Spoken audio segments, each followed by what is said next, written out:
Mimi twirled around the living room, her braids whirling like helicopter blades.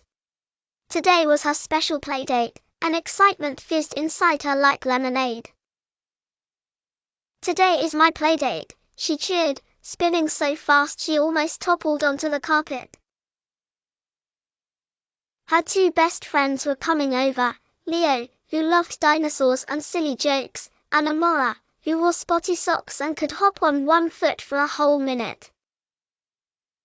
"We're going to play games all day," Mimi declared, hugging her favorite fluffy cushion. Just then, Mum popped her head in. "Sounds brilliant. But what will you eat for lunch?"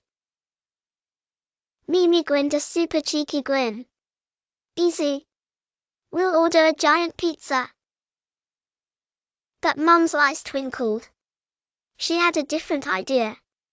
"Or, you could make your own pizza. Real, homemade pizza, just your size." Mimi's mouth made a tiny "oh."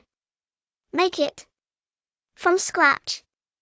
Before she could puzzle what flour even was, the doorbell rang. Ding dong. Leo and Amara burst in, all giggles and excitement. Mimi told them the news. "We're making pizza today." Leo's eyes went huge. "Whoa! Like proper chefs? Do we get those tall hats?" "I hope so," said Amara, bouncing. "Let's pretend we're in a fancy pizzeria." Mum led the way to the kitchen and revealed a table covered in bowls and spoons. There were wobbly rounds of dough, shimmering tomato sauce, mountains of grated cheese, and bowls of toppings, crispy sweet corn, slices of tomato, bright peppers, even a few cheeky broccoli trees. "Everyone gets their own mini pizza," Mum announced, tying aprons around the children. Mimi grabbed a big spoon and splat sauce on her dough. Splat. Too much. It slithered over the edge. "Oops, saucy disaster," she giggled. Leo piled cheese on his pizza. He piled and piled, until the mound leaned like a snowy mountain. "I love cheese the most," he chanted. Amara, careful as a ladybird, sprinkled each topping just so. She made a rainbow of colorful veggies. "Mine looks like a garden." But soon, trouble appeared. Leo tried to lift his pizza, but the cheese mountain slid sideways.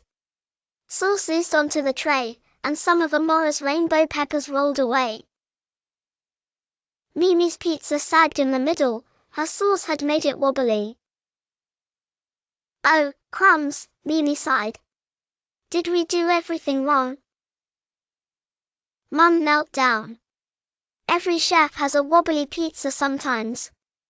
Who wants to fix it, together?" They looked at each other, and suddenly, Mim's face brightened. "Let's help." Amara peeled off some extra cheese and shared her tasty peppers. Leo helped Mimi spread her sauce just right. They even swapped toppings and told jokes as they worked. "Team pizza," they shouted, giggling into their sleeves. Soon, the kitchen became warm and busy. Their pizzas, though a little odd and a lot messy, were each special. Mum slid them into the oven, and the smell was so delicious it made everyone's tummy rumble. When the pizzas were ready, Mum brought them out on shiny plates. The cheese bubbled and the crusts were golden. Everyone took a bite. "Oh, Amara said. "It tastes like a party in my mouth." Leo, his cheeks stuffed, gave 2 cheesy thumbs up. "Best pizza ever." Mimi sat up straight, proud as anything. Making it together made it magic. That day, Mimi learned something brilliant. Making food together, even when it's messy, is even more fun than a giant pizza in a box. She grinned at her friends and decided, next playdate, we make cookies. Please like, share and subscribe to my channel. Bye.